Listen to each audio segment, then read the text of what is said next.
अल्लाह के रसूल रोज़े की हालत में बीवी से हम बिस्तरी कर ली। रमज़ान का रोज़ा था, फ़र्ज़ रोज़ा मैं रखा हुआ था और रोज़े की हालत में बीवी से हम बिस्तरी कर ली। अल्लाह के नबी ने कहा ओफ, तो चलिए हो गई गलती, कोई बात नहीं, कफ़ारा अदा कर दो। कफ़ारा मतलब प्रायश्चित, कफ़ारा अदा कर दो, उसका दंड है, इस्लाम ने बताया है, वो पूरा कर लो। कहने लगा नहीं मालूम क्या है। अल्लाह के नबी ने कहा एक गुलाम आज़ाद कर दो। एक गुलाम, उस जमाने में आदमी औरतें बेचे जाते थे, खरीदे जाते थे। अल्लाह के नबी ने कहा एक गुलाम आज़ाद कर दो। कहता गुलाम कहाँ? अल्लाह के रसूल मुझे तो खुद दूसरे की ज़िंदगी हो गई, गुलामी करते करते दूसरे की गुलामी करते करते पूरी ज़िंदगी हो गई हमारी। मैं कैसे गुलाम खरीद के आज़ाद कर दूं? नहीं कर पाऊंगा। अल्लाह के नबी सल्लल्लाहु अलैहि वसल्लम ने फरमाया अच्छा तू गुलाम आज़ाद नहीं कर सकता? का नहीं, तो दूसरा ऑप्शन भी है। का क्या है? का तुम 60 रोज़े रखो, शहरैनी मुतताबिऐन, मुसलसल, कंटिन्यू, रेगुलर। कितने रोज़े रखो? 60। उसने कहा 60?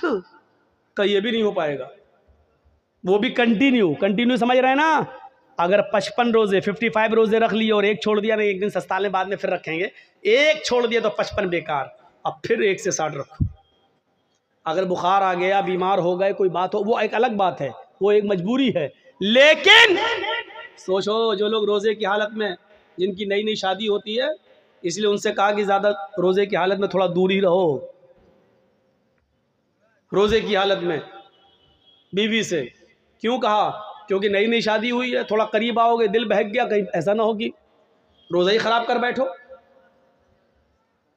तो अल्लाह के नबी सल्लल्लाहु अलैहि वसल्लम ने मना किया है, रोज़े की हालत में ज़्यादा करीब मत हो। रात पूरी पड़ी है, दिन में करीब मत हो। तो उसने कहा अल्लाह के रसूल 60 रोज़े वो भी मुसलसल पैदर पर नहीं रख पाऊंगा। आपने कहा क्यों? कहा एक रोज़े में तो ये हालत हो गया, बीवी से मिल बैठा, 60 नहीं रख पाऊंगा। एक रोज़े पे तो सब्र नहीं हो सका, 60 में कौन कर लेगा? नहीं हो, ये भी नहीं हो, मेरी ताकत से बाहर है। अल्लाह के नबी ने कहा अच्छा तो तीसरा ऑप्शन भी है तुम्हारे लिए। कहा क्या? आपने कहा 60 मिस्कीनों को खाना खिलाओ। बड़ा दिलचस्प वाकया है, 60 मिस्कीनों को खाना खिलाओ। कहता है 60? कहाँ? अल्लाह के रसूल आपको मालूम नहीं है कि मैं किस बस्ती से आया हूँ? कहा किस बस्ती से आया हूँ? अल्लाह के रसूल मैं फला फला बस्ती का रहने वाला हूँ और मेरा हाल ये है कि सुबह अगर खा लेता हूँ तो शाम को भूखा सोता हूँ, और शाम को अगर खाने को मिल जाए तो सुबह नहीं मिलता है। एक टाइम नसीब है, एक टाइम नहीं। और आप हमसे कह रहे हैं 60 मिस्कीनों को खाना खिलाओ। अरे हमें तो 2 टाइम खाना नसीब नहीं हो रहा, 60 को कहाँ से खिलाऊंगा?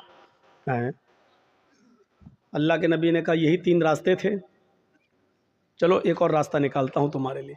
नमाज का वक्त हुआ, नमाज पढ़ने साहबा आए।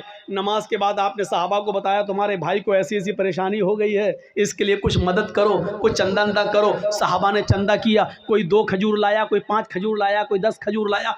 10 किलो का एक टोकरा भर गया खजूरों का, इतना बड़ा टोकरा।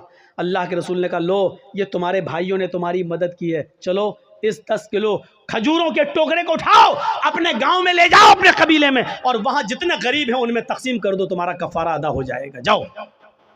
हंसने लगा। अल्लाह के नबी ने कहा क्यों हंस रहे हो? अल्लाह के रसूल आपने कहा अपने गांव में ले जाओ और गरीबों में बांट दो। कहाँ? कहा अल्लाह की कसम मुझसे ज्यादा गरीब मेरे पूरे गांव में कोई है ही नहीं। क्या बोला? अल्लाह की कसम, अल्लाह से, अल्लाह की कसम, पूरे गांव में मुझसे ज्यादा गरीब मेरे पूरे गांव में कोई नहीं है। ये सुनकर अल्लाह के नबी भी हंस दिए, सहाबा भी हंस पड़े। अल्लाह के नबी ने कहा अच्छा जाओ तुम ही खा लो और अपने बच्चों को खिला दो, जाओ कफारा अदा हो जाएगा। गुनाह भी कर बैठा, वो जिसको कहते हैं हम बिस्तरी, बीवी से हम बिस्तरी भी कर बैठा, बड़ा गुनाह कर बैठा। गुलाम आजाद करने की भी ताकत नहीं रही, 60 रोजे भी नहीं रख सकता, मिस्कीनों को खाना भी नहीं खिला सकता। अब लोगों से चंदा भी हुआ तो चंदे को भी बांटना नहीं चाह रहा। कह रहा अल्लाह के रसूल किसको तो गरीबों में बांटने का हुक्म है ना, गरीबों में कैसे बांटूं? मुझसे ज्यादा तो कोई गरीब है ही नहीं मेरे पूरे गांव में। तो अल्लाह के रसूल ने कहा जब तुझसे ज्यादा कोई नहीं है तो ये तेरे ही लिए जायज हो गया, तेरे बच्चों के लिए जायज हो गया, जा खा ले और तेरा गुनाह भी माफ, तेरा वो कफारा भी अदा हो जाएगा। जरा तसव्वुर करो कि इससे ज्यादा सहूलत और इससे ज्यादा आसानी हमें और आपको कहाँ मिलेगी? ये इस्लाम है, इस्लाम, ये दीनो सहल है। दीनुस सहल। इसलिए मेरे भाइयों, इस पर अमल करिए। और एक चीज़ मैं आज आपको ज़रूर बताना चाहता हूँ, उससे आपको इबरत मिलेगी। नमाज इस्लाम का सुतून है। नौजवानों, याद रखिएगा, आपको जाना है जाइए, लेकिन इस वाक़े को सुनकर ज़रूर जाइएगा जो मैं सुनाने जा रहा हूँ। अल्लाह तबारक व तआला ने नमाज के सिलसिले में क्या फरमाया, ये सुन लीजिएगा। वमन आरज़ान ज़िक्री फ़इन्ना लहू मईशतन ज़न्का। जो अल्लाह के जिक्र से एराज करेगा, जो अल्लाह के जिक्र से एराज करेगा, जो मेरे जिक्र से एराज करेगा, हम उसकी रोजी को तंग कर देंगे। 1.5 घंटा हो गया, आपका माइक सेट नहीं हुआ, कैमरा। ताज्जुब है यार, इतनी देर में तो लड़की सेट हो जाती है, आप नहीं कर पा रहे। अब हमको क्या मालूम, हम थोड़ी बनाते हैं, आप लोग बना रहे हैं, लेकिन उठना बैठना अच्छा नहीं लगता ना, मैंने पहले ही कहा था। अब सुनिए, वमन आरज़ान ज़िक्री, अल्लाह ने क्या कहा, जो मेरे 2-3 चीज़ें आपको मिलेंगी, पॉइंट नोट करिएगा।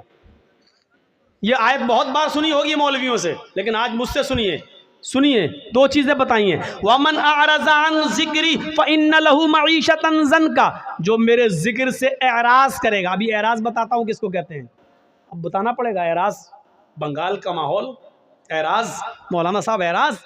वमन आरज़ान ज़िक्री फ़इन्ना लहू मईशतन ज़न्का। जो मेरे जिक्र से रूगर्दानी करेगा, मुंह फेरेगा, हम उसकी रोज़ी को तंग कर देंगे। अल्लाह ने ये नहीं कहा रोज़ी बंद कर देंगे, 2 चीज़ें हैं। अल्लाह ने क्या कहा, रोज़ी तंग कर देंगे, ये नहीं कहा रोज़ी बंद कर देंगे। रोज़ी तो मिलेगी, लेकिन तंग कर देंगे। तंग का मतलब टाइट। अब टाइट की भी किस्म क्या है, आता तो बहुत है पैसा हमारे पास, एक दिन में हमारे पास 50-50, 60-60, 80-80 हज़ार रुपये आ रहा है, लेकिन शाम होने से पहले पहले सब ख़त्म हो जा रहा है, रुक नहीं रहा है। ये है तंग। आता है चला जाता है, आता है, सब बच ही नहीं रहा है। मौलाना, हाँ क्या बात, बरकत नहीं हो रही पैसे में, कोई दुआ दे दो। अरे यार, वो मौलवी तुझे क्या दुआ देगा बेचारा, वो खुद 10,000 रुपये महीने में पढ़ा रहा है, उसकी रोज़ी में खुद बरकत नहीं हो रही है, वो खुद 8,000 रुपये महीने में पढ़ा, वो तो तुझे तारीज़ देगा, वो तुझे कोई रास्ता बताएगा? हैं? तू गलत जगह पे जा रहा है। वो दिल की तसल्ली के लिए कुछ लिख के दे दे, तू लटका ले, वो अलग बात है, लेकिन अल्लाह की कसम, मौलवी के पास रिस्क में बरकत की कोई दुआ नहीं है। हम तो करे टूट जाता तो अच्छा होता। मौलवी के पास कोई दुआ नहीं है। अल्लाह ने साफ कह दिया, अगर रोजी में बरकत चाहते हो तो ये तरीका अपनाओ। वमन आरज़ान ज़िक्री फ़इन्ना लहू मईशतन ज़न्का। जो मेरे जिक्र से एराज़ करेगा, यहाँ जिक्र से मुराद नमाज है, जिक्र से मुराद नमाज है। देखिए अल्लाह ने कुरान में दूसरी जगह कहा, इज़ा नूदिया लिस्सलाति मिन यौमिल जुमअति फसअू इला ज़िक्रिल्लाह।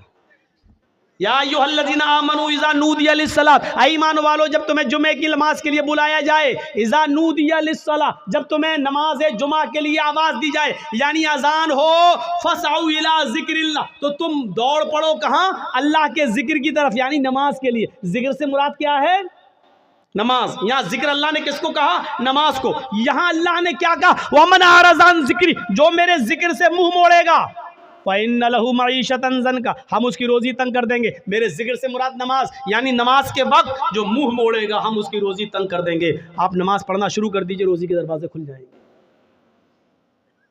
रोज़ी के दरवाजे खुल जाएंगे। अब एराज किसे कहते हैं वो भी सुन लीजिए, मुंह मोड़ना किसे कहते हैं। मिसाल दूं,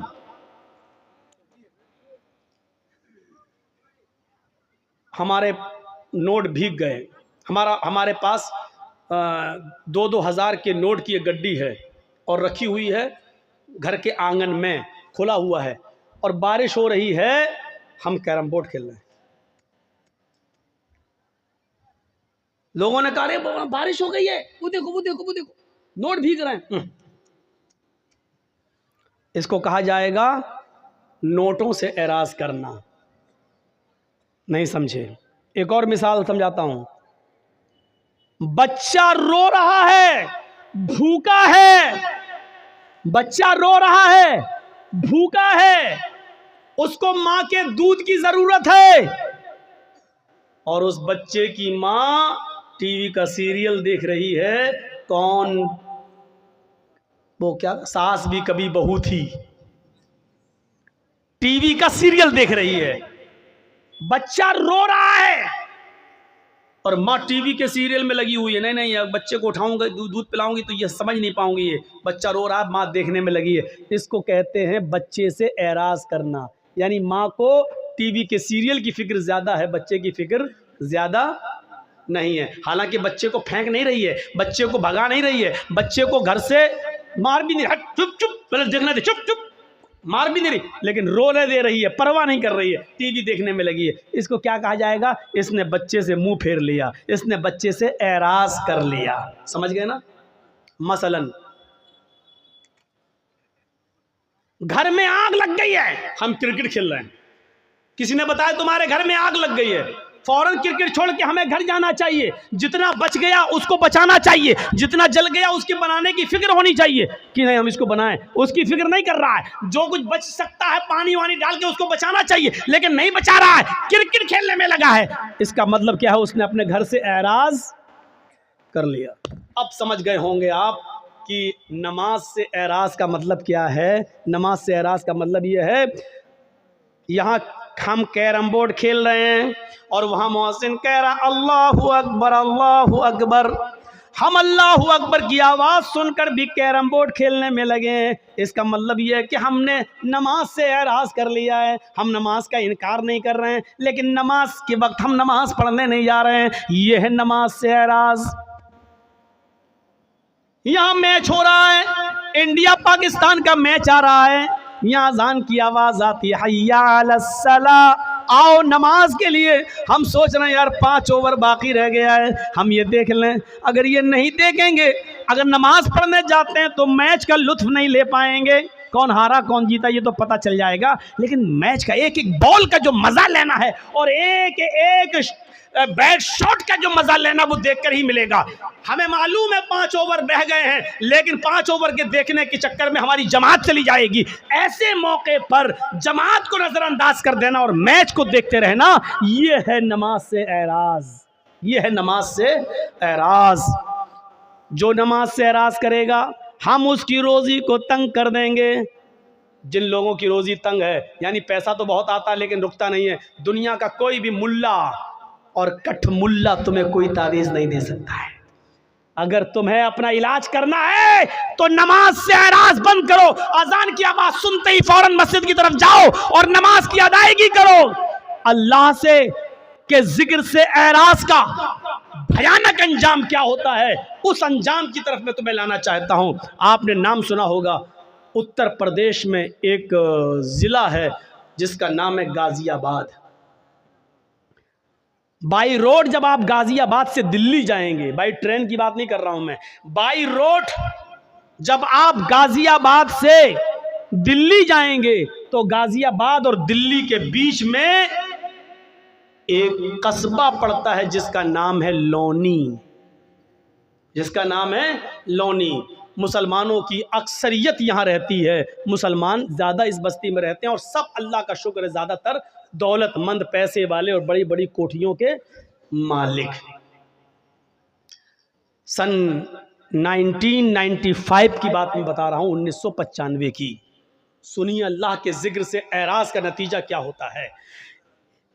अल्लाह का जिक्र से, नमाज से के वक्त जो नमाज नहीं पढ़ता है तो उससे मुंह मोड़ने का नतीजा क्या होता है, जरा सुनिए।